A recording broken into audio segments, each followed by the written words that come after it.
Και γεια σας παιδιά, και σήμερα θα παίξουμε car parking. Ξέρω, εγώ πάντως δεν το έχω παίξει στο κανάλι μου. Γι' αυτό θα ήθελα μια εγγραφή και ένα like να με υποστηρίξετε. Και αυτά.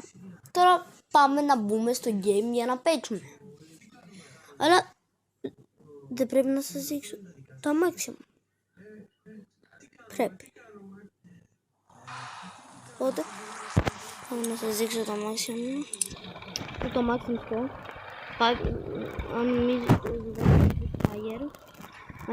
δεν πάει γρήγορα, θα δεις. Αυτό εδώ εντάξει δεν πάει και τόσο γρήγορα, λέει BMW.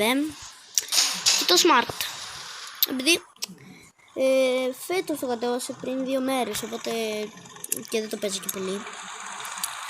Οπότε πάμε, έχω μπει στη Βραζιλία και μπαίνουμε κανονικό στην πόλη. Όπως σας είπα και πριν, like, subscribe, να με υποστηρίξετε και αυτά. Τώρα περιμένουμε για να μπει.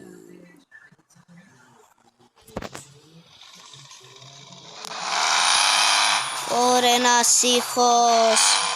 Ωραία, ένας ήχος. Κάτσε να πάω σε μια ευθυντή.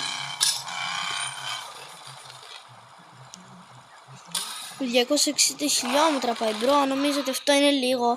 Δεν το έχεις δει μπρο. Να δεις. 100, 140, 150, 160, 190, 200.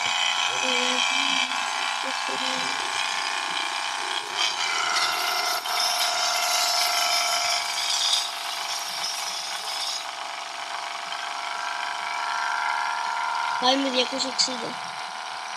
Δεν ξέρω. 270. 278. 278 παιδιά. 278.